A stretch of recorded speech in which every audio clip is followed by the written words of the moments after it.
President Bush ran into Caspar Weinberger after he was charged in the Iran-Contra affair. Bush reportedly said, "Pardon me." Weinberger replied, "No, pardon me." Boy, I saw Clinton at the inauguration. He sure coughs a lot. I worry about him. And he's the president now. He's got to learn how to avoid drafts. Oops. President Clinton says that his favorite song is by Fleetwood Mac. Probably ruse that they ever dropped that nugget on us. We jam that song down his throat every chance we get. I thank God he didn't like ABBA, because I'm pretty sure that Fernando thing would have pushed me into expatriatism. I thought the choice between Bill Clinton and George Bush was like the choice between airline food and hospital food. Both of them will keep you alive, but neither one of them has you floating up in the air making that sound like the cartoon dog after he ate his biscuit. The man who would be Sinatra, Harry Connick Jr., was arrested at New York's Kennedy Airport for trying to bring a 9mm pistol through security. Unconfirmed reports say he was traveling under the name The Manchurian Candidate. Deep Space Nine premiered this month in national syndication. Star Trek fans are optimistic about the show's success despite the previous cancellations of Deep Space 1 through 8. The movie Boxing Helena premiered at the Sundance Film Festival in Park City, Utah. Controversial film is about a man who cuts off a woman's arms and legs and sticks her in a box. Alternate titles for the film were thought to be Sleeveless in Seattle and An Affair to Dismember. Izzy Stradlin this month kicked out of Guns N' Roses. What do you have to do to get kicked out of Guns N' Roses? Hey, Slash, you want to quit shooting heroin into your forehead? We're going to vote on Izzy over here. Forgot to return one of Axel's casserole dishes from that Satan party the other night. The Buffalo Bills should just never, ever go to the Super Bowl again. You know, these guys get eaten up like smuggled nachos at the Pritikin Clinic. The Super Bowl has traditionally been as one-sided as the week they let Stephen Hawking on Celebrity Jeopardy. Looks like big-time sports cheating may have finally tainted the famed Iditarod sled dog race up in Alaska. Perennial contender Susan Butcher is being investigated for feeding her dogs Cycle 6, the badass years. Mike Ditka, insulting, profane, flush-faced, and physically abusive. Oh God, how Chicago loved him. But the Bears fired him this month after watching his team steadily slide after their 1986 Super Bowl victory. It's reported, however, that an impressive stockpile of jokes about Ditka's grotesquely oversized melon of a head will continue to be passed quietly in Chicago's humor underground, so long as Iron Mike stalks the earth. President Bush visited Somalia in a farewell tour. Maybe if he wasn't visiting all those other countries in the first place, he wouldn't be saying farewell. Japan chose a princess this month, a 29-year-old Harvard graduate. Hey, there's a pretty good job placement office they have at Harvard, huh? And plans were announced today to open a new Hard Rock Cafe in the Vatican. Hey, is that John's hat?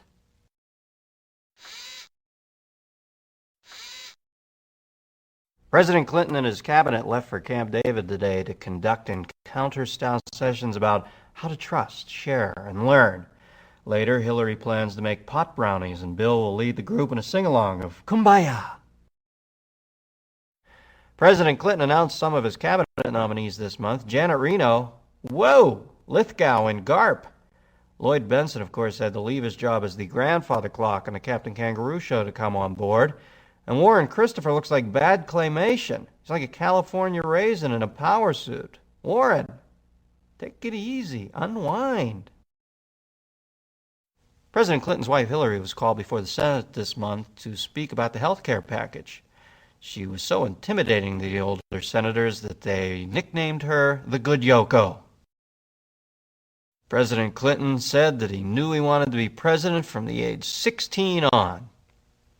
When I was 16, I wanted to get my van detailed, and so did he. Well, the Oscar nominations are in. Jay Davidson was nominated for Best Supporting Actor, and The Crying Game was nominated for Best Picture. Jay Davidson said he may not attend because he, quote, doesn't like the attention. Hey, it could be worse. They could have cast him opposite Lorena Bobbitt. Asian governments began deregulating TV airwaves, and commercial TV is booming, with 1.4 billion TV viewers watching. Satellite dishes have begun showing up in villages in rural China and crowded Tokyo. An Asia Today newspaper poll showed that 19% of Chinese people thought the satellite dishes were, quote, really, really big woks. Aladdin was the #1 movie at the box office, and in a related story, Aladdin and his flying carpet were admitted to the Mile High Club. TNT announced plans this month for a new miniseries, Beavis and Ben-Hur, a hipped-up look at some biblical revelation. I think the best goalie in the National Hockey League is this kid from Montreal, Patrick Roy. He turns away more shots than a Mormon at an Irish wake. After sitting around the locker room for hours wearing scintillating micro briefs because his pants were stolen, Scott Davis won the U.S. Figure Skating Championship this month. Angered that the men were once again trying to show the women up, Tanya Harding Galuli pulled a few strings, so to speak, and then literally skated right out of her uniform. Flushed with the spirit of the intergender competition, so many skaters introduced their backsides to the ice that ABC TV passed the whole thing off as an exhibition. In his days at the University of Kansas, MVP hoopster Danny Manning was said to find Coach Larry Brown so annoying he would have traded his national championship for a chance to play for someone else. So what happens just as Manning is ascending to all-star status with the LA Clippers? Brown is hired as coach. Oh man, do I know how this guy must feel. I was amazed that nobody in the trade press found it coincidental that my talk show was canceled just days after my vengeful fourth-grade English teacher, Mrs. Bailaki, was the surprise selection as Fox's head of programming. Soviet scientists successfully completed a test of their new space mirror. The mirror, approximately 75 feet in diameter, directed a 2.5-mile wide swath of light onto the Earth as it zoomed across the country. In an uncharacteristic gesture of giving credit where credit's due, the Soviet scientists publicly thanked Tori Spelling's dentist for his pioneering work in developing the technology.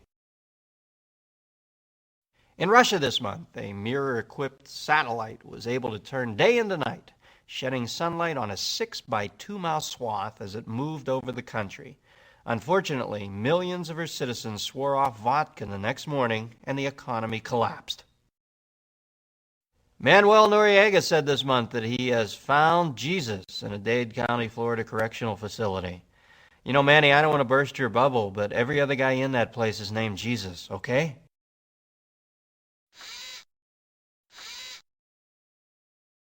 Bill Clinton has been busy filling positions in his White House staff. This isn't exactly the most wizened group of politicos. Most of them think that Taft-Hartley was Bob's brother on the old Newhart show.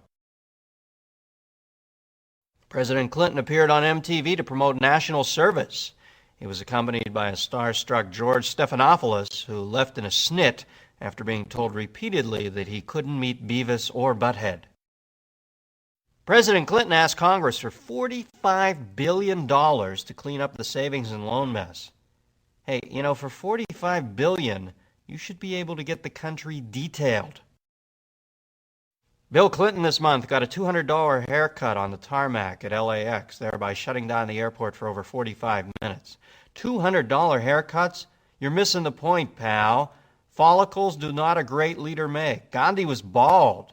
This is not why the John Does put you in office. And you know something, quite frankly, Mr. President, if that's going to be your modus operandi over the next 4 years, $200 haircuts, well then you've got your head jammed so far up your butt we can't see your coif anyway. 16-year-old Fred Savage was slapped with a sexual harassment suit by the Wonder Years' former costume designer. She claims Savage and co-star Jason Hervey made unwelcome physical advances and asked her to have an affair with them. She said the problems began during a costume fitting for an episode entitled Kevin's First Jockstrap. A jury found Kim Basinger guilty of breaching a verbal contract to star in Boxing Helena and slapped her with an $8.92 million fine. Either way, that movie was going to cost her an arm and a leg, huh?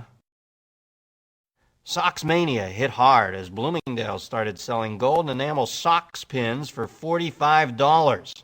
What next? Signature litter boxes?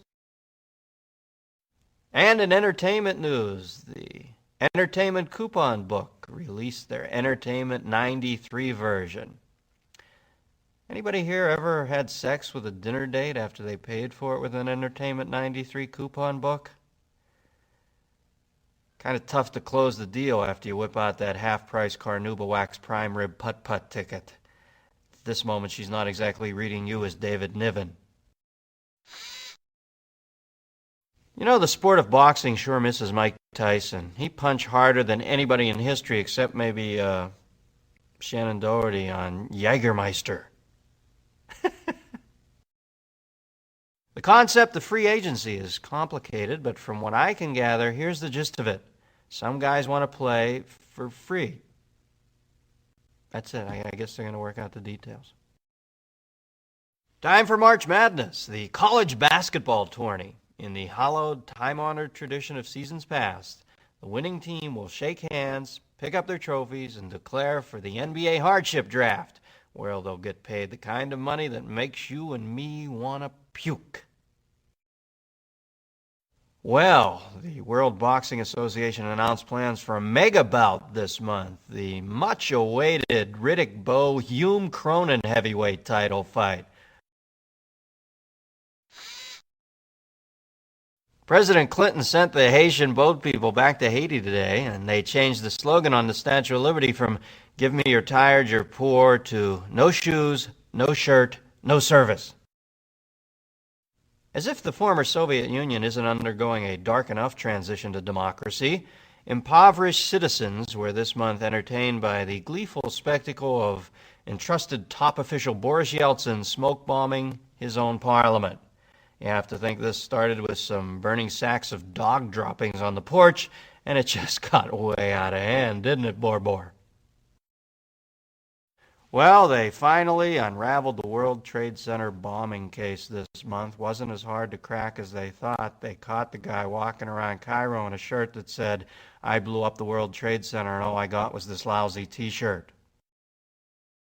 And Saddam Hussein made some more rumbles and grumbles this month, probably as a nice farewell present to George Bush. "We should have taken this guy's throat out when we had the chance. He's the worst soldier in the history of the planet. Last time I saw a battle plan like that, I was playing Stratego with Judy Landers. This guy's Wile E. Coyote in a red beret. We were stomping him like a narc at a biker rally." FBI scrutinization of Attorney General nominee Zoe Baird revealed that she had neglected to withhold Social Security taxes from her nanny's paycheck.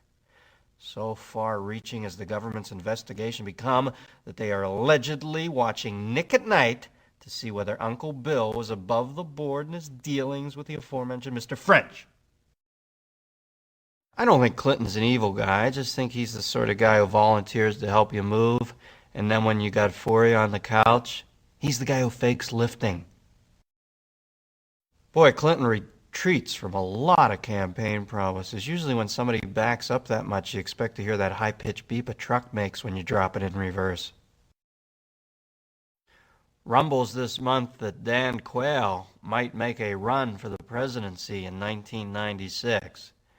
You know, this guy didn't deserve to be second in command of the Hakawi tribe from F Troop, much less the third most powerful nation on the face of this planet. And this is not to say I don't miss Dan Quayle, because to me he was the Rosetta Stone of contemporary American comedy. But let's face facts, he deserved the vice presidency like Elvis deserved his black belt.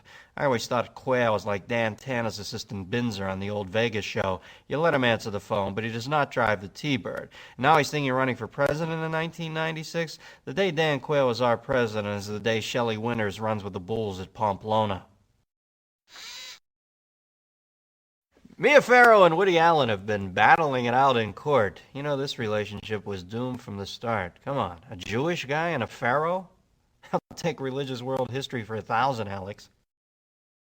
Vanna White has brought suit against Samsung Electronics for a print ad depicting a blonde-wigged gold robot, replete with evening gown and diamond jewelry. Samsung has countersued, contending that the robot's movements and personality were far more lifelike than Vanna's. And it's official this month. Michael Jackson and George Hamilton have now crossed lines on the pigmentation flowchart. It was announced by scientists this month that they estimate by the end of this century, via the means of virtual reality, a man will be able to simulate making love to any woman he wants to through his television set. You know, folks, today an unemployed iron worker can lay in his Barcalounger with a Foster's in one hand and a channel flicker in the other and do it with Claudia Schiffer for $19.95. It's going to make crack look like Sanka.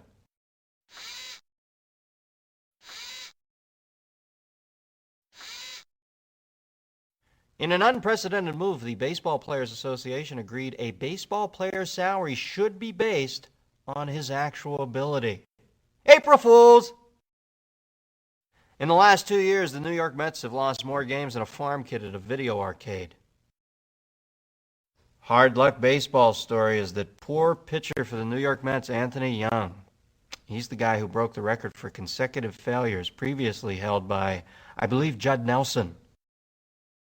North Carolina upended the Fab Five of Michigan for the NCAA Men's Basketball Championship when sophomore superstar Chris Webber of Michigan called a timeout his team didn't have, and he was whistled for a technical foul. Disgraced, Webber was exiled to the NBA, where he'll have to endure a multi-million-dollar-a-year guaranteed contract, endorsement deals, private jet transportation, and burlap bags full of marriage proposals. If it doesn't kill him, it'll only make him stronger. Hang in there, Chris, buddy. Owner Norm Green moved the Minnesota North Stars to Dallas. Together, the Los Angeles Lakers and Dallas North Stars will only add fuel to the conspiracy charges that a zany band of wealthy Minneapolis businessmen plan to humiliate scores of American cities by choosing Minnesota-specific names for their professional sports teams and then moving them. Loggers and environmentalists squared off over the spotted owl this month in Portland. You know, I don't see what the loggers have against these birds. I like the spotted owl. Tastes a little like chick-chick. Philip Morris announced a 40% price reduction for all their Marlboro cigarettes. Oddly enough, on the same day, the Marlboro man announced plans to have a 40% reduction of his right lung. A riot broke out Easter Sunday at the Lucasville Correctional Facility in southern Ohio. The riot was apparently sparked when the inmates discovered they'd been served the hollow chocolate Easter bunnies instead of the solid ones. And in health news this month, it was reported that the killer bees have moved up from South America into Texas and are taking jobs away from American bees. You know, Pat Buchanan is so homophobic he blames global warming on the AIDS quilt.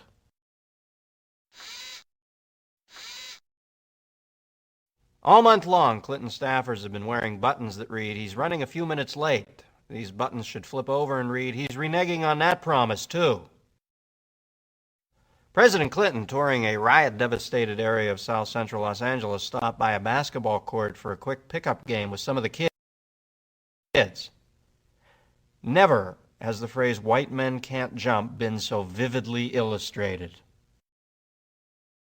President Clinton has pledged to curb global warming. Hillary has pledged to reform health care, and Chelsea has pledged to teach Socks the cat how to speak Spanish.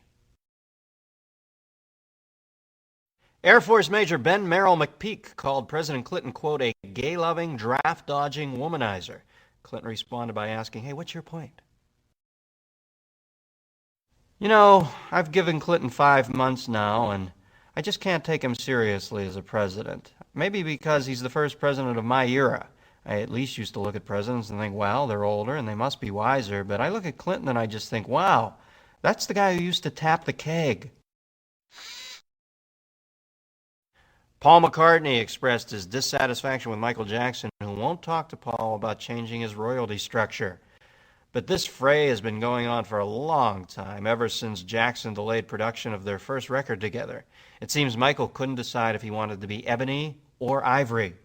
I thought Michael always said it didn't matter if you were black or white. Pete Townsend takes a tame version of the rock opera Tommy to Broadway. The deaf, dumb, and blind kid leaves the bedlam of the arcade and becomes a network program director. The Disney Company is now serving alcohol at its Euro Disney theme park in an attempt to revive flagging attendance by European tourists. In a related marketing move, Disney also changed 4 of the 7 dwarves' names to Stinky, Tipsy, Stumbles, and Pukey. Bashful, Dopey, and Doc will retain their original names. After the Chinese women's track team shattered 8 records, doctors developed a stiffer test to see if these women are really men. It now consists of 2 parts, a saliva analysis and an essay, Why I Like Watching Melrose Place. We've got a jogging president. Recently, Bill Clinton clocked his fastest time in the Mao. Secret Service men heard him say, I smell sausage coming from somewheres. Took off like a shot.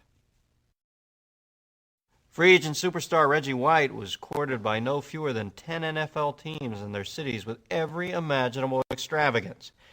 He maintained throughout, however, that he would sign with a team where he could make an impact working with troubled inner-city youth. After signing with the Packers of Green Bay, Wisconsin, White wasted no time in inviting both of the Dairy State's minority families to Thanksgiving at his place and unveiled his ambitious public service campaign, Snowball Fightin's for Losers. The Navy has been blamed for the sexual shenanigans that occurred against women at the Tailhook Convention in Las Vegas. The White House said the culprits would be punished and sent naked through a gauntlet composed of the cast of the Golden Girls. Plans by the Iraqis were exposed this month to kill George Bush on a visit to Kuwait. The plot did not work because it was apparently planned by the elite Republican Guard. And when Bush's limo backfired, they all jumped out of their cars and surrendered. The Senate held hearings today on President Clinton's plan to end the ban on homosexuals in the military. What is the big deal on gays in the military? I think the last thing you think of when a guy saves your life in combat is whether or not it's a come-on. Representative Dan Rostenkowski is being investigated for possible money laundering, fraud, and obstruction of justice. Washington, D.C. is the only place where these charges aren't a felony, but a career move. A wave of Cuban refugees floated to America on rafts made of inner tubes to escape Castro's death squads. Can you believe this? Foreigners going to Florida to avoid being shot?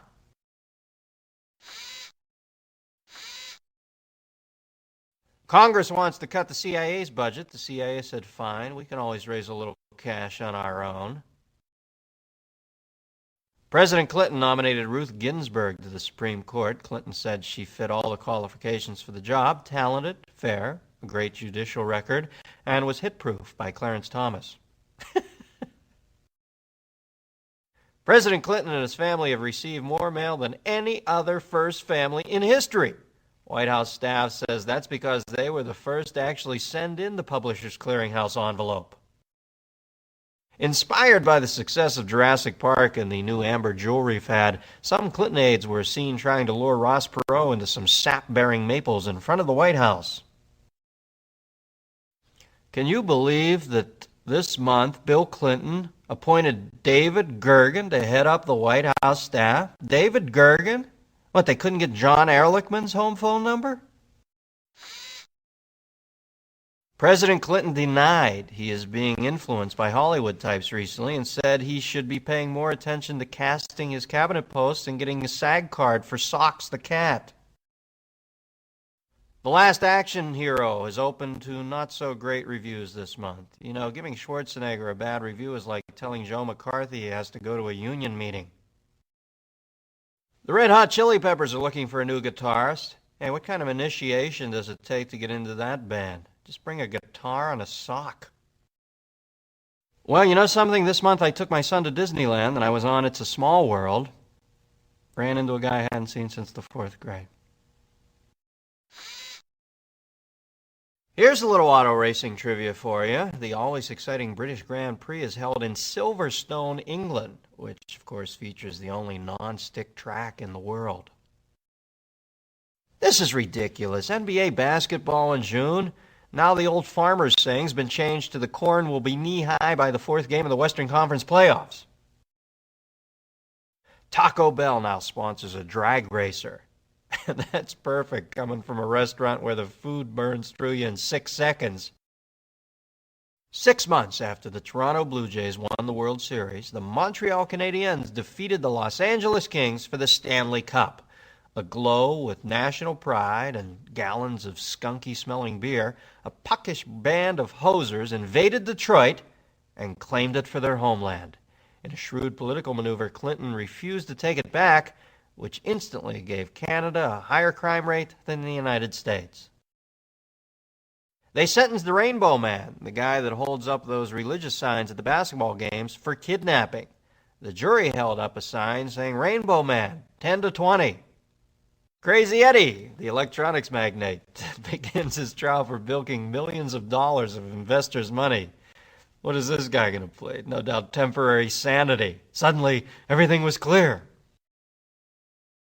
It is the centennial anniversary of Cracker Jack, and they have a 106-year-old man that not only ate the first box, but still has some of it wedged right there in his right front tooth. Survey shows that 69% of the people polled said that children over 18 should live away from their parents. The other 31 said they couldn't answer because they were busy making dinner for their sponging lump of flesh children. Diet Pepsi is fighting back after its tampering scandal. It announced its new slogan today: even with the needle, still just 1 calorie. William Kennedy Smith is about to end his residency soon and become a full-fledged doctor. I can't remember the last time I distrusted a Dr. Smith this much, but I think it was Lost in Space.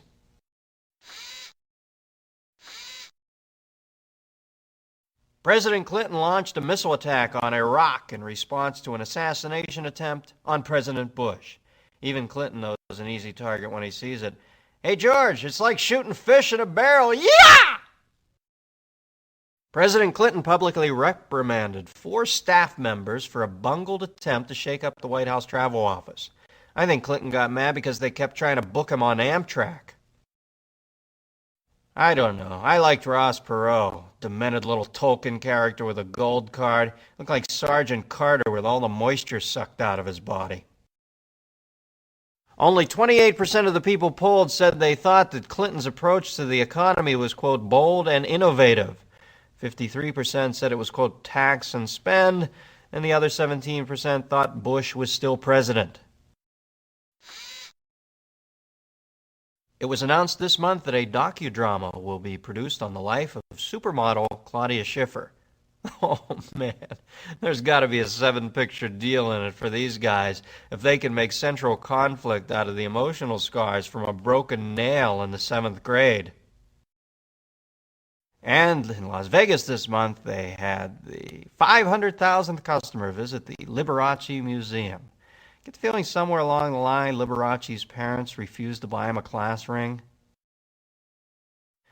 And the Theater Owners Association of America announced this week that they will impose a mandatory roof on the length of movie line messages when you call in to see what time the film you want to see is playing. Thank God I don't stay on the phone this long with friends contemplating suicide. And the Los Angeles Chamber of Commerce announced this month that residents of Hollywood may now use CAT scans as film credits on their resume. The Seattle Mariners have the oddest cap in baseball. Somehow they made a simple S look like a moth hitting your windshield at 60 mph. A Kenyan athlete broke the 10K record this month with a time of 26:58:38, or about 4 minutes a mile for 6 miles. Oddly enough, he's on probation for cruelty to animals. Seems he killed his pet greyhound taking it out for a little afternoon jog. Vince Coleman lobbed an M80 and injured a 2.5-year-old fan. Hey, Vince, you're supposed to visit the kids in the hospital, not put them there, pal. Seeing Clinton with all those world leaders makes you think that maybe you really could be president one day, huh? American troops are still tied up in Somalia. The Marines haven't been too effective. Maybe it's time to send in the postal workers. Charles Keating will now definitely serve time for the savings and loan crisis. Going to be a tough transition for Mr. Keating from the SNL to the S&M, huh? If you played the lottery, hey, be careful. In Wisconsin, the pick 4 winning number was 3210. And a Wisconsin National Guard unit listening into the selection of the number on the radio accidentally fired off their Tomahawk cruise missile.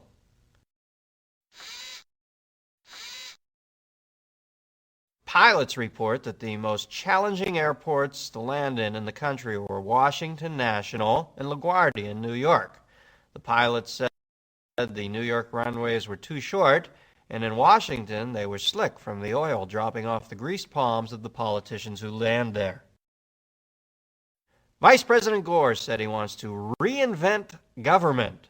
He will propose that the Social Security Administration answer its 800 number on the first ring and that the White House stop calling all those 900 numbers. Defense Secretary Les Aspin presented his plan for a smaller, cheaper military force. You know, after seeing how incompetent the Russians have been lately, I would think all we need is a couple of mall cops and a beeper. President Clinton addressed a television audience trying to gain support for his $496 billion tax reduction plan. A new poll showed that 44% of the people oppose it on economic grounds, and the other 56% oppose it because he interrupted Seinfeld. What are you thinking? Vice President Gore said he was going to propose that the U.S. air traffic control system be government-run. I'd hate to think that landing depended on a system that had the same efficiency as the post office, huh? Tapes were released today of secretly recorded conversations that Michael Jackson's advisors used to allege an extortion attempt against the entertainer. Tapes contain the father of the child threatening the stepfather, saying, "Billie Jean is not my wife, and she thinks I am the one." Cryptic. And sadly, Burt Reynolds and Lonnie Anderson filed for divorce this month. Evidently, the settlement worked out well. Lonnie got mostly everything, but Burt did get the rugs. And this month, Weekend at Bernie's 2 came out. In this one, evidently they were able to extract some of Bernie's DNA from a piece of fossilized amber. And I appeared this month in Washington, D.C. doing a benefit for people making more than $200,000 a year. Poor skeletons, the living dead. Injured baseball players get put on all sorts of lists: the 15-day disabled list, the 30-day disabled list, the physically unable to perform list. I swear yesterday the Giants put Barry Bonds on the think I might have swallowed a bug list. Third base coach. This guy's about as integral as the tambourine player in Zeppelin. Soccer's World Cup is in the United States next year. The only way the U.S. could qualify was, in fact, to host it. The American soccer team is yet to beat a country that's not suffering from a severe drought. You know, we'd have a tough time beating Gilligan's Island. Skipper, I'm open! The Defense Department has admitted faking Star Wars tests to fool Congress and the USSR. I think the thing that should have tipped them off was that the test was presented by David Copperfield. And this month, more bombings in Beirut, Lebanon. You know, this city is about as stable as Crispin Glover. A study this month revealed that children from single-parent homes have much better verbal skills than children from two-parent homes, but children from two-parent homes were far superior at bitterly sarcastic repartee. And an odd story this month: Lorena Bobbitt, a housewife, evidently took a butcher knife, sliced off the genitals of her husband, John Wayne Bobbitt. They were eventually sewed back on, but I guarantee you, J.W. Bobbitt is walking a lot like the Duke nowadays.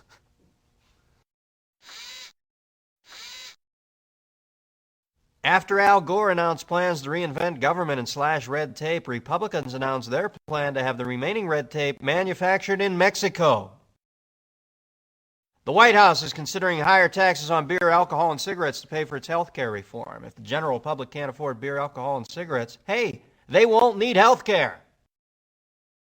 Defense Secretary Les Aspin said yesterday that the Clinton administration's goal for reshaping the post-Cold War military is $13 billion short of its goal. But he admitted later that they will be able to make up the money by cutting down on a toilet seat or two here and there. President Clinton's health care reform package will propose regular report cards instead of malpractice suits. Now, after a botched operation, you may not get a multi-million-dollar settlement, but you will get the satisfaction of knowing your doctor got an F on his report card. White House officials said that workers would pay federal income tax on health benefits and then announced plans to tax air, the word pencil, and any money left under your children's pillow. Handicapped protesters lined up in front of the Jerry Lewis Labor Day telethon over the weekend, complaining about being treated with mawkish pity.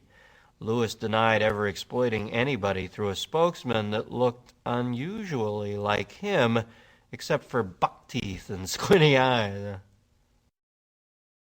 Actress Zsa Zsa Gabor has paid a 4-year-old bill for a hairdo she says she never got using money from a career we never thought she had. Rolling Stone magazine announced this month that in a voter poll of their readers, the Grateful Dead's best song was thought to be The Short One. And actor/hunk Fabio appeared on the cover of People magazine this month. Fabio? Really? Fabio? You know, I think we as a culture have to recommit ourselves because I'm not quite sure we're pursuing the trivial ardently enough. Trust me, even Fabio didn't pick up a copy of this week's issue of People. If you really want to curb the crime rate among collegiate athletes, just institute the following punishment. If they get caught, they must actually attend classes. I think the National Hockey League is taking their anti-violence crusade just a little too far. I mean, from now on, all these Zamboni ice cleaning machines must have airbags.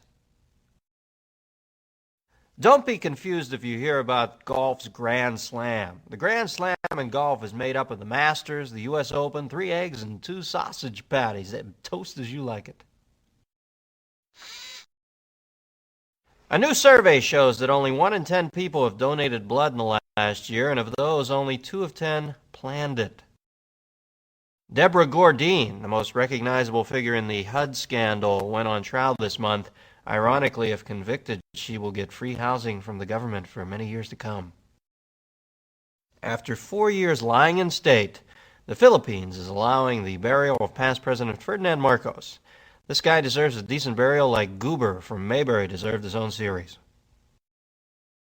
Virginia fertility expert Cecil Jacobson, who inseminated women with his own sperm, lost an appeal on fraud and perjury charges. Jacobson is in jail, where he says he passes the time by mixing business with pleasure.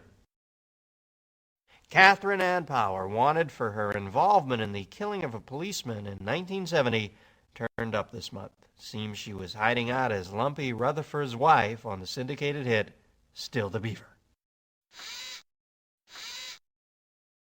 Conservative Republicans took to the road this week trying to sell their version of health care reform. Their version is a combination of Clinton's new tax program and his health care plan, giving coverage only to rich people making over $200,000. A woman in Raleigh, North Carolina, reported finding 2 syringes and a bottle of tomato ketchup in a restaurant. I think it's just the White House trying to merge the Reagan daily vegetable requirement with the new Clinton health care plan. Janet Reno pledged a full investigation of Commerce Secretary Ron Brown's alleged influence peddling. Brown said he was already tipped off to the investigation by a TV news crew from Waco, Texas. The Senate voted to allocate $640 million for the Texas-based superconducting supercollider. The Senate denied money, however, to allocate funds for the superconducting supercalifragilisticexpialidocious collider. Maryland, the opera about Marilyn Monroe's life, opened in New York this month. While many left the opera early during the premiere, true opera buffs know it wasn't over until Ted Kennedy sang. Season premiere of Baywatch occurred this month. Sorry, I have a little crick in my neck from watching Hasselhoff holding his stomach. Excuse me, but when did Bruce Jenner turn into Miss Hathaway from the Beverly Hillbillies? Bruce, ease back on the caloric burn throttle. Have a Cinnabon. You're starting to make Ichabod Crane look like Lee Haney. Well, the Jurassic Park action figures came out this month, and I bought one for my son. I got him the Thesaurus. This is a tiny creature who often used flowery language to extricate himself from potentially life-threatening situations.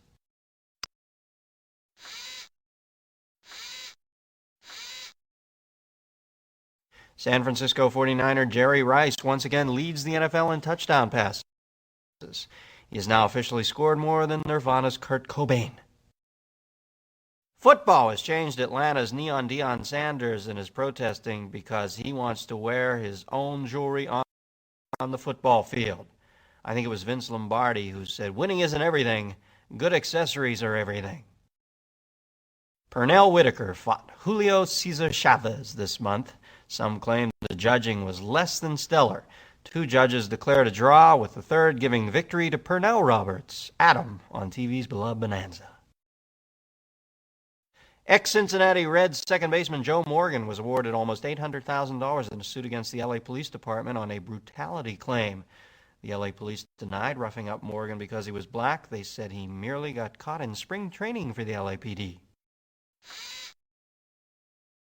Pope John Paul II announced a score of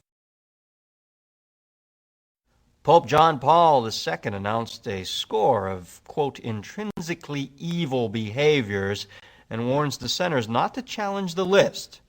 Next week, he plans to announce a list that is not just for priests. A La Jolla, California surfer Kary Mullis won the Nobel Peace Prize in chemistry for a fundamental breakthrough in genetics. You know, this guy is the first Nobel winner to use the phrase "bitchin' dude" in his acceptance speech.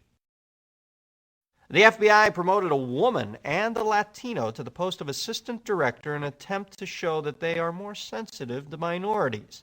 The agents in the office of the new assistant director celebrated by having a party and hitting a piñata filled with tampons. The United States Postal Service has a new corporate logo featuring an eagle's head.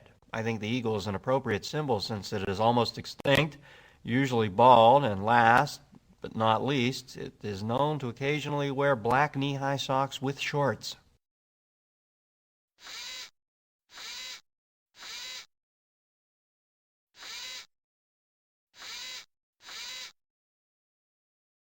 Senator Bob Packwood of Oregon was said to be thinking about resigning so he wouldn't have to reveal his personal diaries. I guess this proves Packwood's pen is even mightier than his sword, huh? President Bill Clinton took his turn bashing health insurers' television ads. The insurance companies now say they would like to respond to the health care crisis, but since it was in place before the Clinton administration, well, they consider it a pre-existing condition, and it's not really their responsibility. The Senate voted 94-6 to enforce an ethics committee subpoena of Senator Bob Packwood's diaries. Packwood is calling this a violation of his rights. He says he feels dirty, used, and like a secretary for Bob Packwood. Heidi Fleiss told Connie Chung on her show Eye to Eye that she would not reveal the names of the people who were in her little black books, but she did say she may cross-reference them with the Packwood diaries. Scientists reported that Jupiter is expected to collide next July with the Shoemaker-Levy comet. They went on to say that Jupiter should have no effect on the Shoemaker-Levy wedding scheduled for the same month in Des Moines. It was announced this month by an independent study that most people have now crazy glued down the scan button on their remote control, and the average American attention span is that of a ferret on a double espresso. Universal Studio Tours this month announced their 1 millionth customer at their famed earthquake simulation ride. This is a ride that actually recreates an earthquake measuring 7.2 on the Richter scale. Imagine a poor tourist who's on this ride at the precise moment the actual quake does hit. This is so real. Whack! Excuse me, my husband's been decapitated. You want to kick back a couple beans on the admission price? I'm from the old school. I need to sweat when I work out. I don't feel I've accomplished anything unless I'm sweating like a Supreme Court nominee who used to smoke pot. The American Bowling Congress is currently the only Congress in which Bill Clinton has any influence. Almost 1 year to the day after winning the heavyweight title from Evander Holyfield, Riddick Bowe shows up for the rematch, a bloated, saggy 250 pounds, and is pounded by his older, smaller opponent. Bowe explained that he picked up the strategy from Buster Douglas, who 3 years ago apparently stepped off a saturated fats of the world cruise just in time to defend his title against Holyfield. A doctor who is a fan of Michael Jordan is using his name in reference to a stomach disorder. The disorder is named Salmonella Jordan. Jordan said, "I consider myself the luckiest man alive, even luckier than Lou Gehrig, in that I have a disease named after me and I'm not afflicted with it." It's hard to fight a fire in Malibu because you need script approval before you can turn on the hose. The Malibu fire was said to be started by an arsonist. The typical profile of an arsonist, they say, is a young white male who is a loner with a history of problems. It's also the typical profile of anybody at a Metallica concert.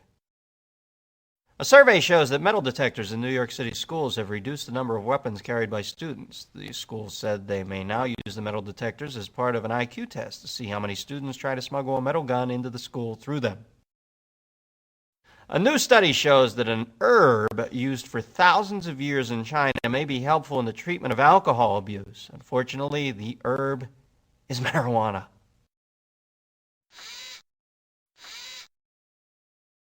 And the White House announced plans for their first female Santa Claus this month. You might not want to scream ho, ho, ho at this one. And this month, President Clinton lit the White House Christmas tree, but insists he did not inhale it. Senator Patrick Moynihan is proposing a huge tax on bullets to help stop crime and pay for health care reform. This won't work. I don't think criminals work out a budget for their crimes. I'd like to rob that bank, Bob, but we just can't afford it right now. After the success of Mrs. Doubtfire, it was announced this month in Hollywood that Robin Williams will join Jay Davidson and Dustin Hoffman in the remake of Steel Magnolias. Barbara Streisand donated her 24-acre Malibu estate to the Santa Monica Mountains Conservatory Group. Boy, you know the real estate market is down in Malibu when Babs goes out for that kind of tax write-off, huh? Get the feeling Michael Jackson has a portrait of himself in the attic that gets darker with each passing year? Zsa Zsa Gabor, the loser in a suit filed by Elke Summer. Zsa Zsa must now pay Elke $1.2 million. You know, I looked up the derivation of the name Zsa, and Zsa is Hungarian for Sirhan. And the video game industry has announced plans to police itself and institute a warning code for parents on some of their more advanced, shall we say, games. In addition to G, PG, PG-13, and NC-17, there will also be a new video game listing, IQ 80. People under 80 need not apply. The National Professional Indoor Soccer League starts its playoffs soon, and what a first prize. The winning team will be allowed to disband and resume normal lives. This guy, Shaquille O'Neal, gets no help from his teammates. He scores 30% of Orlando's points and gets 40% of the rebounds. That's the kind of backup Pacino got in Serpico. I love watching the senior golf tour. Where else could you see a Craftmatic adjustable golf cart? The Heisman Trophy race for best college player is a tad dull this year. Here's how bad a year it is from the Heisman standpoint. Sinbad's in fourth place. Coaching is a fragile profession. UCLA head basketball coach Jim Herrick's job could be in danger. In this year's Bruin Press Guide, his position is listed as guest lecturer. The Space Shuttle Endeavour is launched to repair the Hubble Space Telescope this month. The repair mission will cost about $251 million. You know, if the mission is successful, the telescope will be so powerful it will be able to see from space just how much trouble NASA is in. You know who loves Clinton's problems is Bush. You know Bush is sitting down in Houston in a condo with a bong and his undies watching C-SPAN. Barbara, bring me a Corona. I think he just hired David Gergen. Plans to bring the French abortion pill to the United States have stalled because the pill's maker is afraid of anti-abortion groups' opposition. If they want to get those pills into the country, they should just smuggle them in inside French people's armpits. Not even the Right to Life movers are that committed.